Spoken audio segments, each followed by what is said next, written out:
Hey, listener, what's up? Thank you for pressing play on this episode of the Jock and Nerd Podcast. We are live from the floor of the 10th Annual Chicago Comic and Entertainment Expo, otherwise known as C2E2. Hi, this is Gilbert Gottfried, and you're listening to the Jock and Nerd Podcast. Why? I don't know. Check one. All right. This is really fans out there. Let's give it up. We're jocking, we nerding. We're funny, disturbing. We're jocking, we nerding. We're spoiler alert. Oh yeah. We're jocking, we nerding. We're funny, disturbing. Oh yeah. I'm jocking, we nerding. We're spoiler alert. That's right. What's up, listener? How's it going? Welcome to the Jock and Nerd Podcast, where we deliver comic book and superhero, TV and movie news, reviews, and whatever we choose. Jock and Nerd. My name's Imran, and I'm the nerd coming at you solo at the top of the show here, because what you're tuning into is our very special C2E2 convention episode. One of the biggest geek conventions in Chicago happened this past weekend, and what you're going to hear is myself and the Jock Anthony talk to some interesting artists and convention goers, and actually you're mostly going to hear myself, because as we all know, the Jock barely does any work. Bro, do you even podcast? I don't know. Sometimes he does, sometimes he doesn't. But you might get turned on to something new and cool, listener. Don't worry, you don't have to grab a pencil and paper. You don't need to take notes. I got you. All you got to do is go to the show description in your podcast app of this episode, or visit our website, jockandnerd.com/317 for the show notes, where I'll have links and photos to all the cool geek stuff we discovered at the show and everyone you're going to hear from. Before we get to that convention, I got to turn you on to another huge convention that is quickly approaching. Of course, I am talking about this month's sponsor for the Jock and Nerd Podcast, E3 Expo 2020. Geek Boner. It's coming fast. You can get your badges right now at e3expo.com. You guys know E3. It's only the biggest video game event of the year. The only place you can get your hands on the latest and greatest video games and get all the breaking news. First, this year, it's June 9th to 11th at the Los Angeles Convention Center. Get your gamer badges now, though, listener. They are limited, so you can go to e3expo.com. That's E3expo.com. And again, just like everything we're going to talk about, there's links to that in the show notes, and there's a banner on our website. Click it, buy your badges, geek out, game out at E3. All right, now let's magically transport you to the convention floor show at McCormick Place in Chicago for C2E2 2020. Jock and Nerd. What's up, listener? We're live on the floor. C2E2 2020. Told you we'd be here. And Anthony has fucking actually showed up. I showed up. Good job. I have done no work. I haven't even talked to any hot girls. No? I've just been hanging out, looking at you and making fun of you. See, you didn't even do your job. Anthony's job at these conventions is to scope out the cute chicks while I talk to the weird cosplay people. I just want to let the listener in on an early scoop. We waited for about a half hour to talk to Don Diablo, the DJ. He has about 2 million followers on Instagram. Imran recorded an interview with him and didn't press record, apparently, so look out for that. There's only one rule in podcasting, and that it's you got to press record. This is because Imran decided to drink today. I did. And he had 2 beers, and yes. He is a 2-beer Q, and now he isn't able to function normally. And on top of that, it was a tall boy of Revolution IPA. It's like 6% alcohol by volume. You're such a fucking pussy. I'm feeling great. I'll talk to anybody. Yeah, can you record it though? That's a good question. Dick. There's 2 parts to the talking to people. I don't give a fuck if you talk to anybody. Can you record it? You gotta also you albino looking motherfucker. Record. Well, but how many times have you been stopped because of your goddamn beard? Oh, I had a number of beard comments already. Anthony, what do you think of this this show and how fucking huge this is? It's just insane. This has been probably 7 or 8 years since I've been to this. Yeah. And this is like San Diego Comic-Con. I was completely overwhelmed. We haven't even looked at any panels, anything. And, I'm overwhelmed. I don't even know what to do, what to buy. I don't know what I'm doing with my hands. I think I have one pinky up my butthole right now because I don't know what to do with it. Is that the stranger? No, that's something else. That's just being weird. That's Anyways, just being weird. You're going to hear the interviews I did press record on. Yeah. Hopefully he pressed record on this Don Diablo one. If he didn't, I didn't. it wasn't that great. But it wasn't. I fucked Don up. has a lot of followers, so we were hoping to get that rub. But Imran is a drunk asshole. Shouldn't have had that. He is like Rick Dalton from Once Upon a Time in Hollywood.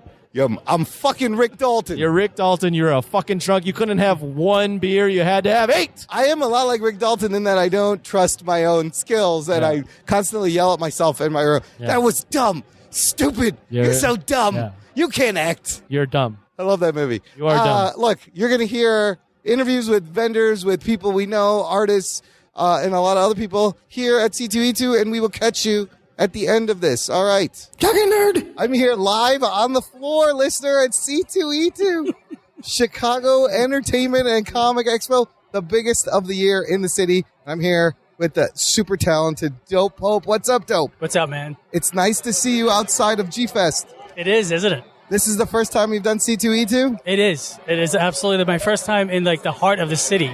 The actual city. It is beautiful. It is beautiful. Unlike G-Fest, you actually get to see the skyline, the amazing skyline here in Chicago. And good places to eat. Yes. And just beautiful architecture and like just a real city. It's different than Rosemont. Instead of a parking lot for a hotel. Yeah, exactly. So, Dope, you've been on the show before. People have heard you, but I want you here right now for the listener. Describe your work. What do you do? What are you selling here? All right, I'm a 3D modeler. I sell digital renders of sculptures and just like monsters that I make, and I 2D render them into 2D art prints to sell, or I could 3D print them occasionally and sell those as well. So it's such a crazy concept because the first time I saw your shit, I thought you like built these figurines and took a photo of them. Exactly. Lots of people come to the table and ask me the same exact thing. What, do you have these in your house and you light them and photograph them? And I say, no. It's not what I do. It's virtual 3D. It's amazing. The work is amazing. There's similar principles, but it's not the same thing. You've done some collaborations with Boss Logic. Yes. Who I talked to at Ace Comic-Con. Unfortunately, was turned away this year. Right. Not from the convention, but just from the country. Sent him back. So what was that like working with Boss Logic? How'd that happen? No, he's a great dude, man. He just reaches out when he likes what you're doing. And yes, if you want to collaborate, of course you say yes, because you'd be crazy not to. And then you send him what you have, and you wait, and you wait for the magic to happen. And when one is successful, then he'll reach out. It's not like we planned it. You work on something and he likes it. It's very organic. Yeah. I mean, I love the Batman Who Laughs over there, and the Thanos piece is amazing. They look great. What do you have new? What's your newest work at the show right now? I'm doing new pieces constantly. So I have like 20 new images here. They're all mixed up. There's like new Godzilla stuff, new King Kong stuff. I did a bunch of Darkseid stuff, new stickers. Like every show, I have more and more stuff. So I like your Venom and Carnage stuff because that movie's coming out and Carnage is going to be in there. It's going to be popular. We were just talking about that with somebody. And apparently Chicago likes Apocalypse because I sold out of Apocalypse. Oh, get out, really? Yeah, I had a bunch. you think Carnage is going to look that cool, like as in your piece in the movie? I hope so. Right? Me too. I think I wasn't a big fan of the Venom movie, but Venom actually didn't look that bad. Yes. So I don't think Carnage is going to look that bad either. They can't really mess it up.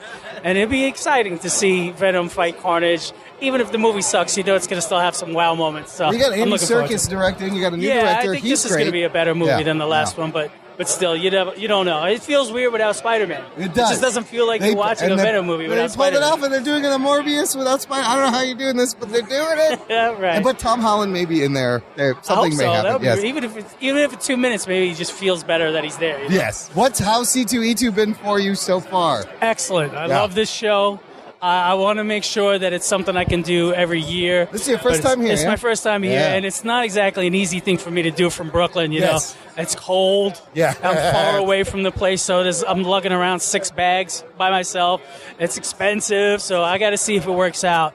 But so far, so great. It's been a great day, and I really like it here. So this floor is packed, listener. I've never seen an artist alley that's 26 rows. one for each letter of the alphabet, double-sided. Tell me about it, man. Unbelievable. This place is freakishly big. Just behind us, we got like Anthony Starr and Adam Savage and Carl Urban signing autographs back there. Carl Urban's awesome Can you because see him from there? He's I over there. can only see his sign. I can't see him, his face or Everyone's anything. getting in line. But I see Chewbacca. Yeah.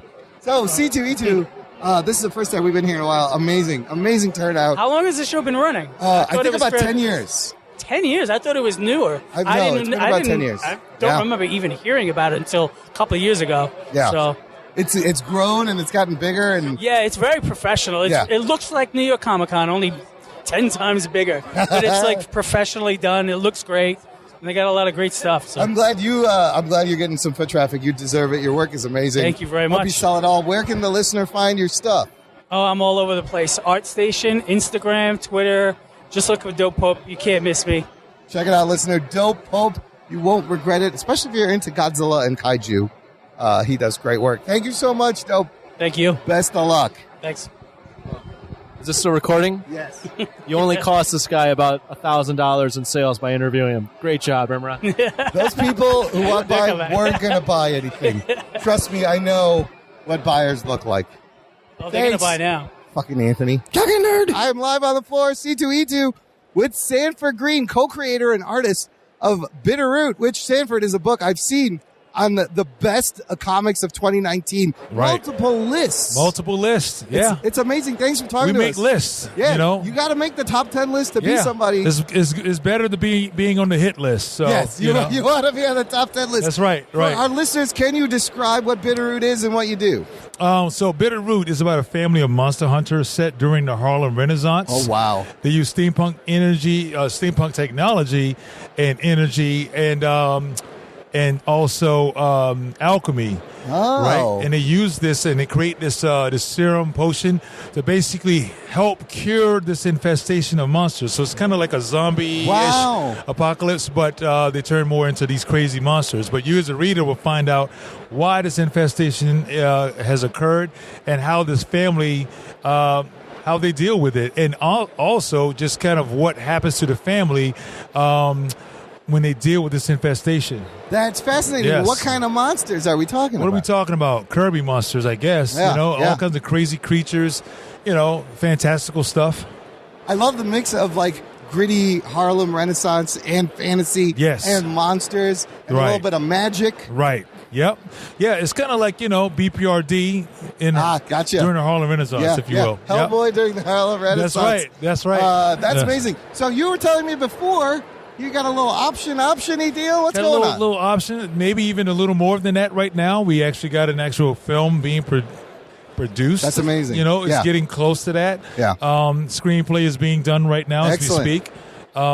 This guy, he's a kind of a little-known producer, director, Ryan Coogler. I don't know if you heard of that guy before. Yeah, little guy. I've heard of him, he does an indie film called Black Panther. Yeah, that was a small movie that came out. Only made $1 billion over. It's pretty amazing. In all seriousness, producing. Coogler is the man. Oh, he is my the God. man on it. Let me tell you, right now, this is the best time for creators with IP to get out there. Sure. You see, Lock and Key just got on Netflix after 10 years. Right. They are looking for the next big thing for all these streaming things, and I think Bitterroot, which I just bought the collection, I can't wait to read it. Thank you very much. Yeah, because I've heard over and over. I think this is it reminds me a lot of everything that's out there. Right. Umbrella Academy, Stranger Things, Lock and Key, all combined in the Harlem Renaissance. Absolutely. Sounds amazing. Thank you. How's C2E2 for you so far? C2E2 has been amazing. I'm almost sold out of everything right That's now. Amazing. First time here? No, second time, third time. Wow, excellent. But I hadn't been here in like 4 years, so it's great to be back. Is this bigger than last time? 10 times bigger. This is insane. It's so overwhelming. So somebody did something right. Yeah. Because I thought it was going to be dead in the water 4 years ago, but it's pretty amazing now. It took me 2 hours to find parking. I'll tell you that much. Oh My God. But no. It's so, like Anthony said, it's a lot like San Diego Comic-Con. But it does feel like that. The energy is great. Everyone, it's amazing. There's so many people here. Absolutely. So it's been doing good. Where can the listener find your stuff if they want to pick up Bitterroot? You can find me on Twitter, Instagram, Facebook at Sanford Green. Excellent. And you can go to your local comic shop if it's still available and get the trade, or go to Amazon. I'm glad I bought mine before you sold out. Yes, Thank you so much, Sanford. Thank you, guys. Talking Nerd. We're on the floor, C2E2 listener, with a couple of convention goers and future podcasters. Yes, very excited. Possibly very Dylan excited. and Annette, thanks so much for hanging out with us. Yeah, thank you so much for bringing us on this talk. Yeah, with so you get a little bit of a you get to see how a podcast is made. What is your podcast? What's the topic overall that you're going to make? We're going to be doing a Dungeons and Dragons podcast. So I'm going to be the DM. I'm going to be taking I'm going to be tortured by the DM with the adventures that we go on. You're taking her and two others on an adventure, and they're going to get up to all kinds of mischief, and I'm going to have to deal with it.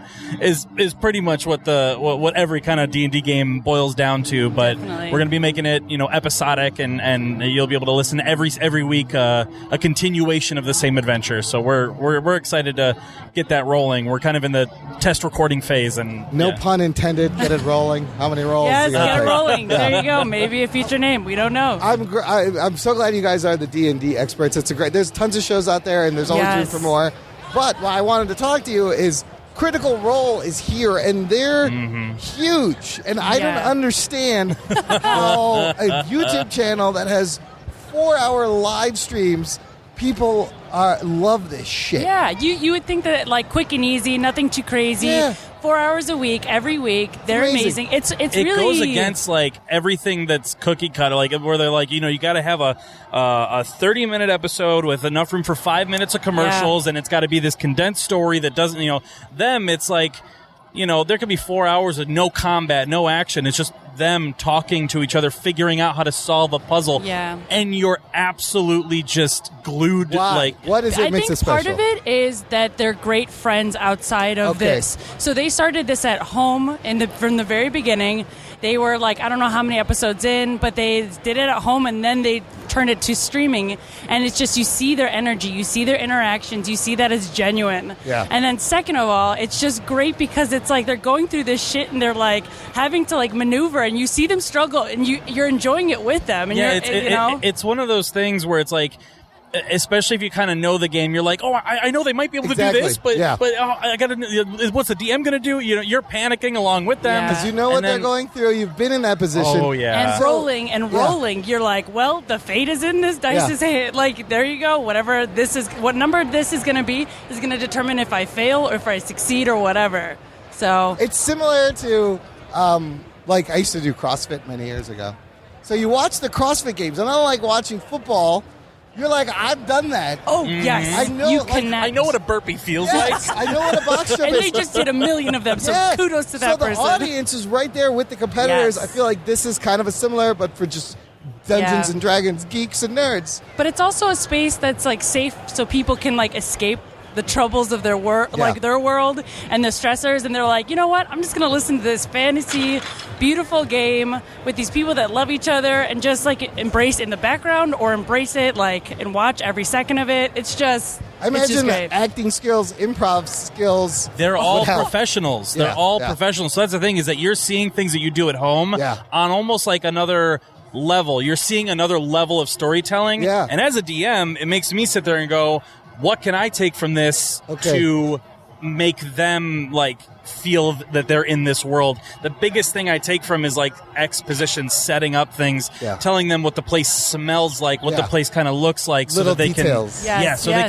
can, and especially with how good they are. Critical Role is at putting you into the story without any visuals. Yeah, it's amazing. So it's like watching game tape.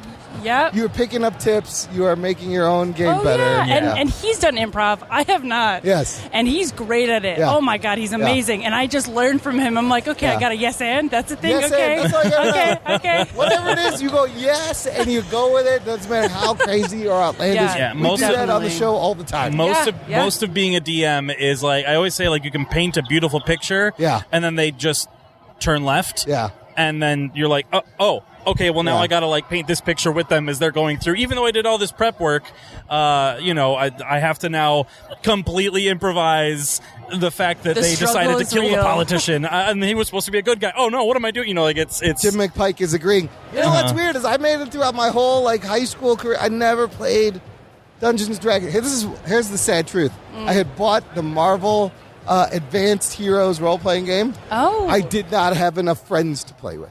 That was my That was my issue through high school. So I never played No one wanted to play D&D, Yes. and I always had this I was like, I think I'd like it, but I'm not sure. And then I was like, I was working as a butcher. And one of the guys from the deli came up, was like, hey, this Halloween we're playing D&D. I guess one guy played in high school. Sounds stupid, right? I'm like, yeah, can I come? And then I fell in love immediately. But it's a great way to make friends and watching the Stranger Things episodes where Yes, they're and you relate. You're like, yes. I did that. Yeah, I mean, yeah. I'm older, but I still did that. You guys tell me your opinions about C2E2. How much do you love this convention? It's great. It's really great. I mean, you're surrounded by people that love similar things to you, and if you don't know some of the things, then you get exposed to new things, and you could buy... You can spend all your money here. You got to be careful. Those first 3 aisles, you can blow your entire budget, and then you have the 90% of the con. 400 more aisles after that. Dylan, your dad was telling me, I met your dad through Anthony, that this kind of a ritual for you, a yearly thing. Well, I grew up going to these conventions. It's amazing. But I remember being a kid and just enjoy First off, it's a sensory overload. Yeah, there's more people than you've ever been in contact with. But you're also seeing I know this cartoon. Wait, this guy draws this cartoon? Yeah. He makes this thing? Someone makes this that connection as a kid of these things that I love to read and play with and the toys. Someone makes that, and someone else cares enough about it to really put effort into it. Even the cosplaying, it's just I know that, or that's 2 different things that I like in one costume. There's some obscure, crazy cosplay. That's my favorite cosplay is when you'll see 2 people from something, but they're combining it with another genre completely. They fusion the heck out of it. They make a new thing. Yeah. I am just upset there aren't more actual babies that look like Baby Yoda here. I saw someone, you should file a complaint, honestly. I saw a baby in a full knit Baby Yoda. I'm like, that baby's sweating. If you're bringing a baby here, you just put some green ears on the fucking thing. That's what are you That's doing? all it's going to take. Come on. It's already cute. That's it. What are you doing? Where do you think you're going? You guys, thank you so much. Thank you so much. For hanging out with us and give you a taste of let us know when your podcast is up. Yes, we'll let you know. We will promote it. We'll cross-promote. We'll do promo swaps. I'll tell you immediately. And when we have the right setup, we'll get you on and we'll get you in for your game for a game of D&D. My Virgin game. Oh, yeah. Yes, no, that'd be amazing. Okay, you guys have my Virgin Dungeons & Dragons I'll take game. care of you. I'll make sure that you're comfortable, ready to play, and have a great fucking time. I have a huge geek boner right now. That's amazing. Thank you. Dylan and Annette, thank you so much. Thank you so much. Thank you. After these messages, we'll be right back. We'll get you back to your regularly scheduled podcast in just a minute. But we wanted to introduce ourselves. I'm Jason. I'm Jeff. And I'm Blake on this highly produced advertisement. That's right. It's the History of Bad Ideas, a.k.a. Hobie.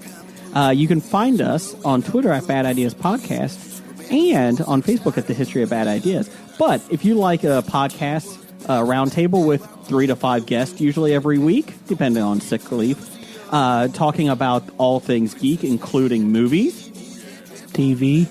I ain't getting paid for this shit. Blake bitching about something and ranting, and comic books and anything else that we can think of. We have a top 5 list every week, along with a box office news, and somehow we have listeners, so they send us some feedback we answer every week. You can find us on iTunes, Stitcher, Facebook, Spotify, and any good podcast app, because if you can't find us on that podcast app, it's not a good podcast app. Damn straight. Roger says goodbye. Goodbye. Hey everyone, I'm Kelly. And I'm Brittany. And we are the hosts of The Faves of Our Lives. We're a fairly new podcast that focuses on everyone's favorite everythings. Each season we talk about a different category, whether it be movies, music, books, etc. This season, we are discussing your favorite TV shows. Shows like The Office, Dexter, Dawson's Creek, Saved by the Bell, and much more. You can find us on Apple Podcasts, Google Play, Spotify, Stitcher, and many other podcast platforms. Follow us on Twitter and Facebook at The Faves of Our L1 and let us know all about your faves. That's The Faves of Our L and the number 1. We hope to become one of your faves soon. Talking Nerd! We're here at C2E2 with Scott Larson in Artist Alley, creator of Visitations. Scott, you've been doing this independent comic book as long as we've been doing our podcast. Yeah, 5 years now.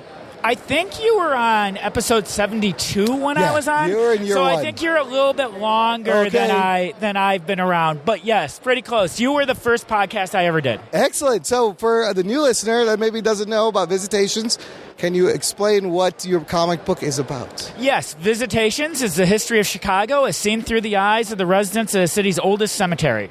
That's great. And when you were on the show, you were always great with ghost stories. There's so many spooky history in Chicago.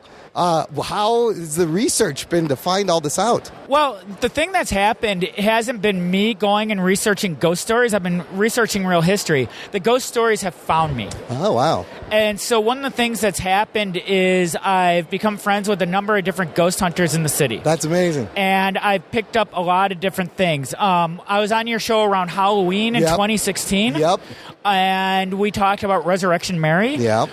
Since we've done that, there have been a number of people who've come up to me at conventions whose mothers have seen her. Wow. Whose grandfather picked her up. Yeah. Who've actually personally seen her all the time. But yet, if you're a ghost hunter looking for her, you can't find her at all. So, just to refresh the listener's mind, you told me about the ballroom, where she was from, and then literally that month, the ballroom burnt down. Yeah. It spooked the crap out of me. Well, it's funny. So that was the first time I did the Chicago Ghost Convention. We did it at the Willowbrook Ballroom. That's where Resurrection Mary is rumored to have had her last dance. Oh, wow. And it burnt down 2 weeks after we had the Ghost Convention, which was really creepy. The convention itself was a little weird. I went back the next year, and we did it at a strip mall in Lombard, which was the most unghosty place ever. Yes. And I got to say, it was a creepier experience than the first time. Really? I was set up, and I was set up at a table, and kitty corner from me was the Traveling Museum of the Paranormal and the Occult. Oh, wow. And they were kind of like a traveling Friday the 13th, the series. Oh, my They God. had like all kinds of cursed objects with them, including like a little Raggedy Ann doll named Simon, who was in a wheelchair. Okay. And Simon apparently was trying to get some child to kill his parents. Oh, sure. And so the parents took him and locked him away and then sent him to this place. Wow. That has been collecting all these different cursed objects.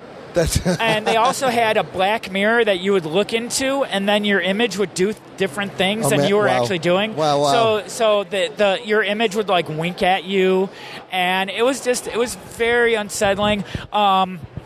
Here at the table, I have this like creepy ghost doll that I bought at a store. Doll, and she keeps looking at me. Even if I walk back and forth, her eyes are following me. So I bought her at some like Halloween shop on Belmont Avenue here in Chicago. Back in like 2017. And the funny thing about her was she was at the Ghost Convention all night with Simon kitty corner. Yeah. I got her home. I had her locked up in my bag for like a month because I was scared to death that she was going to come to life, because God only knows what Simon did to her overnight. I don't want to know. She's very creepy. And I didn't want to know. Yes. So here today at C2E2, you have new issue 5, Visitations. Yes, so Visitations. Congratulations, first of all. Thank you very much. I appreciate it. It's been interesting. It's been an interesting journey. Yeah. Visitations issue 5 deals with the famous or infamous Columbian Exposition World's Fair of 1893. Yeah. The tagline is, "There is a devil in the White City. It's just not who you think it is." Anyone who knows the history knows that there was a serial killer that ran around the World's Fair. Yes. I do not give publicity to serial killers. Yeah. Mostly because when I was a kid, John Wayne Gacy was running around. And we had Dahmer afterwards. And it was, it was around that time. I was a little kid, and it's just something that was unsettling, and I decided that I don't care what era these people lived, I'm not promoting them. For some reason, all the serial killers come from the Midwest. I don't know why. It's mostly Wisconsin. Yes, a lot from Wisconsin. I know. Absolutely. It's the cheese. Is there something in the cheese? There might be. The cheese heads, it gets to the brain. Another thing I love that you do that I noticed is you put fans into the comic book Not only that, you have people showing up dressed as characters you've created in cosplay. This is the first year that has happened. How amazing is that feel? So I have to admit, so the person, there's been one person so far, but I know that the other cosplayers who came by yesterday were not super happy that she beat them to it. Oh, no. And I knew she was going to do something.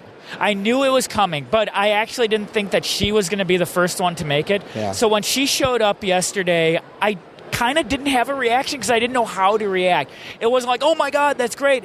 And I wanted it to be, but it was just kind of like surreal. Yeah. And it's been a strange convention anyway. So once I got used to it a little bit, it felt a lot better. But the first reaction was just kind of, I didn't know how to react. I guess is the best way to put it. This is when you know you've made it. You've been busting your ass for That's 5 right. years. You're getting into people's heads. When they come dressed as your characters, that like if someone came up to me dressed as me with a white beard and crazy voice, that'd be amazing. Rug boy cosplay, that's what you want. So you're clearly doing something right, getting people to connect with it. The truth is, the thing I found with the conventions, and especially in this modern era, is that cosplayers are a big part of the convention. Yeah. They will be. They're not going away. No, they're not. And one of the things that I've detected from my fellow artists and in different artist alley throughout the country is they're not super thrilled with the cosplayers, and I think that's a mistake. And I think that the cosplayers, they have to be embraced because they're not going anywhere. Yeah. And this isn't a boys' club anymore. Right. As much as we wish it was, or we may wish it was, it's not. It's for everyone. It should be something for everyone. It's for everybody, and they enjoy it, and it makes it that much more fun. And I feel that they ought to be celebrated, so I've made sure that they have a part in the book. Excellent. The contest that I run for them is a drawing. I take their picture with the book, and once the names are drawn, their picture can end up in the book. That's great. Their name ends up on a tombstone. Yeah. Oh, and nice. And they're happy with it. When I was at Wizard World this year, there was somebody dressed as Batman. Yeah. And he actually ended up being on the bus home with me. Okay. And so I got to take a picture of Batman at the bus stop at Jefferson Park. Nice. and Batman on the bus. Yes. And it was really funny because on the one hand, I felt really safe.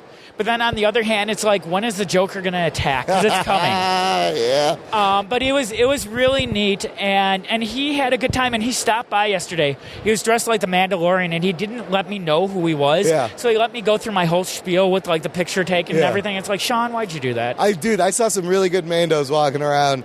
But to be drawn, even your name, hand-drawn into a comic book is a very special thing. Great, I know it is. Great idea. So speaking of cosplayers at convention, what do you have to say about C2E2? How has it been so far? It's been very odd. Comic book conventions in general are always odd. Yeah. There are never two that are the same twice. Yeah. Yep. Never, ever, ever. This came really early. Yeah. And as a matter of fact, the first the first convention that I did was the week of Palm Sunday. Yeah.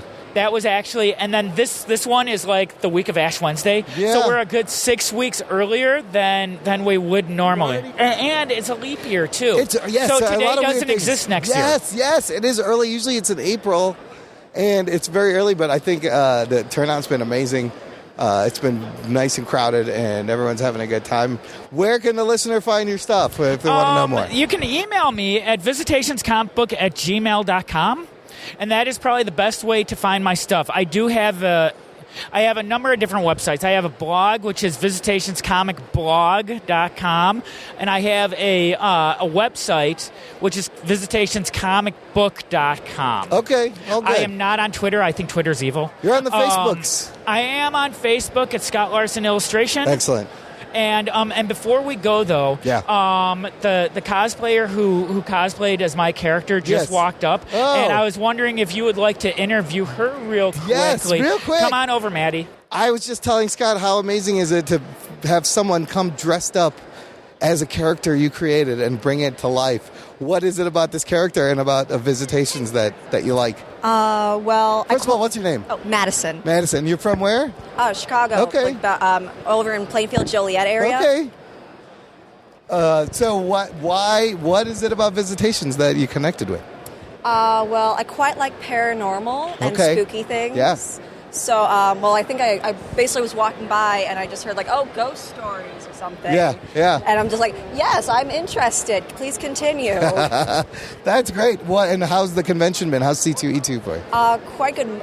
Today was very busy, much busier than yesterday, I believe. Oh, wow. Yeah. Yeah. There's a lot of people out. This is fantastic. I mean, you made Scott's day here. Hey, look, and you're in the book? Are you in the book too? Not you're yet, playing the book. No, that's not true. She was actually she ended up on the tombstone. Oh, yes. You're on a tombstone. Resurrected. So she gets to become a character in the book going forward. So she has a resurrection scene in the next issue. Dude, that's so cool. I mean, I would encourage anyone, check this book out, and you could be in the book. It's like it's amazing the stuff you do. And then real quickly, so Maddie was nice enough to cosplay as one of my characters, and so I brought one of the drawings that I did for issue number 2 for her. It's beautiful. And I wanted to make sure that she had it, and the character is wearing the costume that she had yesterday. Oh, that's amazing. So here you go, Maddie. What do you think, Maddie? Thank you. Wow, that is amazing. Thank you. That's how you make fans, listener. Anybody doing a comic book, take notes. Well, you don't make fans, you make friends. You make friends. Oh, that's the perfect place to end. Thank you, guys. Enjoy C2E2. Thanks so much. Talking Nerd! We're on the floor of C2E2 here in the gaming zone, where DePaul Esports area caught my attention with Courtney. Courtney, can you tell the listener a little bit? This is a major at DePaul for esports. It's not a standalone major yet. It's part of other academic programs. So, DePaul has some nationally recognized programs affiliated with gaming, such as our game design program. Okay. We're one of the top programs in the country when it comes to game design. But esports and the different elements of esports are starting to pop up in other majors. So our sport management program has an esports management learning track and some other ones related to journalism. Like our journalism professors are starting to teach people how to write for esports. Wow. So this is new for this year? Actually, this is our second year of our formalized program. We officially launched in January 2018. So the esports genre spreads to it's like athletics, but it's also tech and engineering and journalism. Yep. What are some of the qualifications someone would need if they want to sign up and get into the program? So our program specifically is for DePaul students, so that's the first requirement. Okay, got to get into DePaul. Yeah, got to get into DePaul and be a student. Yeah. But then our teams are managed through our student organizations. So we have about 15 different student organizations, 15 competitive teams. Not every student organization has a competitive team, so we have some orgs that have more than one. But they get to determine what their varsity, JV, and casual gaming levels are for all of those groups. What are the games they're playing? Oh, well, we compete in the Big East in Rocket League and League of Legends. Okay. And then we have a myriad of other student organizations. So D-Smash plays Super Smash Brothers. Okay. Our Poke Demons travel around the country playing Pokemon Go. Overwatch. A whole bunch of different groups. This is amazing. College esports. I tell you, all my friends and the jock on our show, who's an analog sports fan, always made fun of me where I'm like, esports, you better look out. Esports are going to take over. Where do you see, why is this so big? Where do you see it going? Well, I think part of the reason it's so big at DePaul is really because it's created a sense of community and pride for these students. At DePaul, we did a survey and we found about 67% of students are gamers, and 10% of the students actually come into our space on a regular basis. Yeah. So they're coming in and they're connecting and they feel a home in a way that I don't know that they did before. So instead of playing, in their rooms remotely, they now have a physical space that they can go to and take pride in. That's great. So I think that's part of the reason. The gaming is phenomenal. The competition is just something that naturally brings people together. Yeah. The cheering in the background is from our Rocket League competition that just concluded. Great. But I think where it's going in the future, I think that the industry is going to continue to expand. There's going to be more colleges and universities that do offer esports specific majors. Yeah. And they figure out what other types of careers can exist for esports. So what do these guys get out of it once going through the program? Like what advantages do they have now? Yeah. So depending on what the tournament is, the sense of camaraderie is obviously the first thing that comes out of it. Yeah. But a lot of our groups will compete in tournaments with cash prizes. Oh, wow. So they can win scholarships or other other monetary awards for competing. Well, nowadays it's like you do want to put a controller in your kid's hands. That Fortnite kid won $3 million. Yeah. I'm sure his parents were surprised by that. Yeah.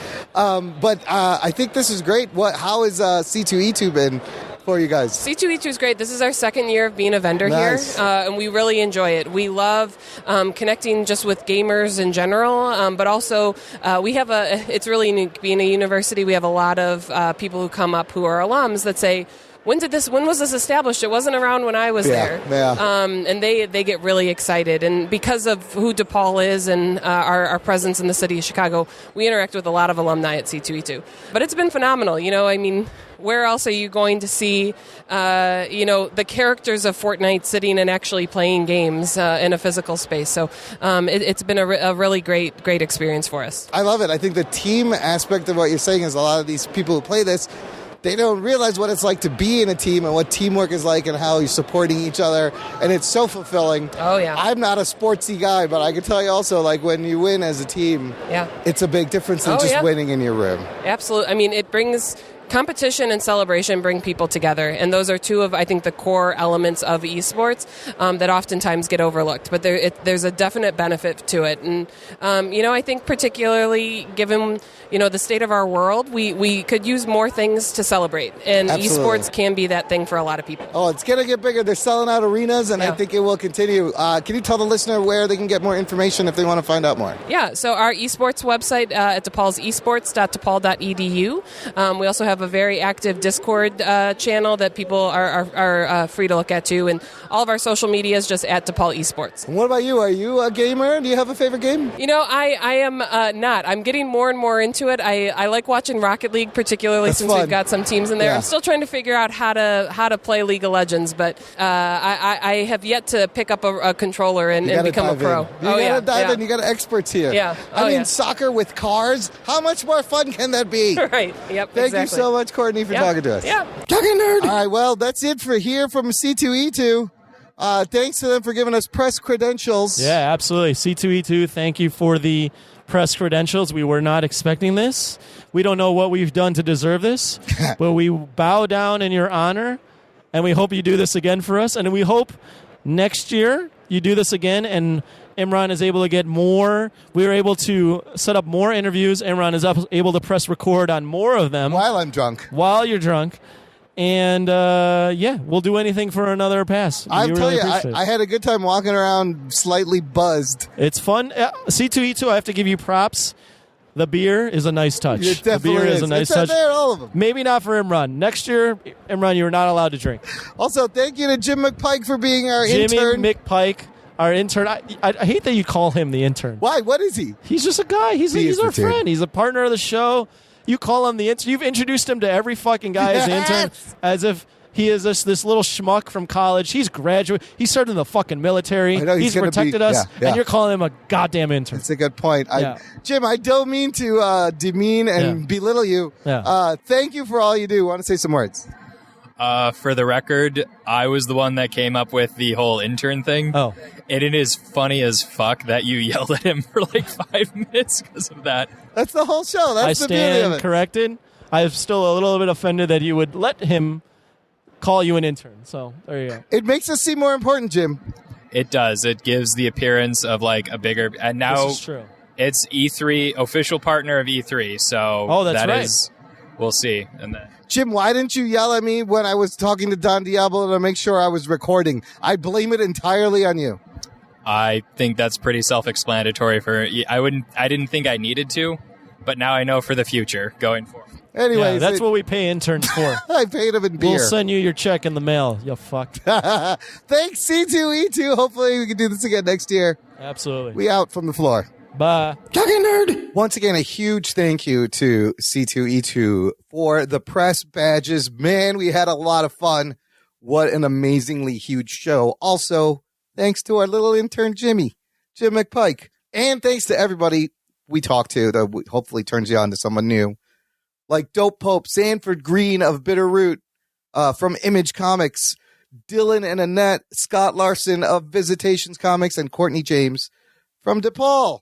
Don't forget to visit the show notes at jockandnerd.com/317 to find links to all those amazing, talented people's stuff. Thank you guys so much, and thank you for listening to the Jock and Nerd podcast.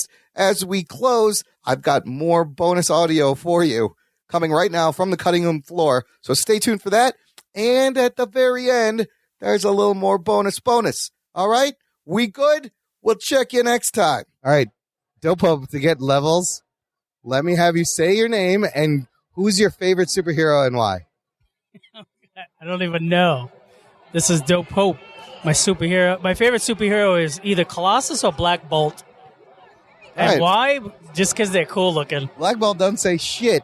No, I know. But it doesn't matter. You like the silence. I kind of like it. He's badass. The silence in the string. I don't even know. I don't even read those comics. I just like Black Bolt. And Black Bolt's Colossus is badass. Colossus too. is badass. Black Bolt's a great design. Wait, you know what? I want to change that. The Hulk.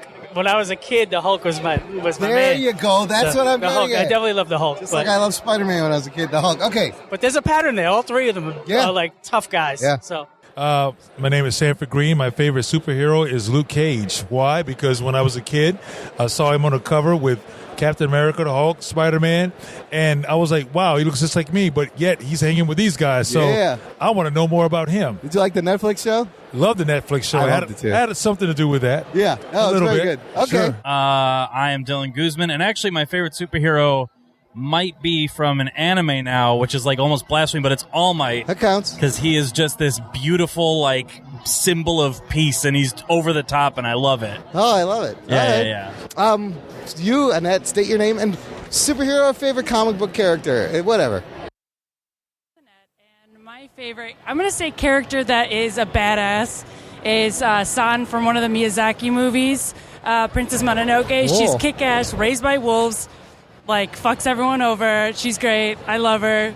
Empowerment. My name is Scott Larson. My favorite superhero is Spider-Man because he was most like me while I was growing up. See, this is why I like the Scott Larson. All right. My name's Courtney James. I serve as the Director for Student Involvement in Esports at DePaul. My favorite comic book character is probably Iron Man.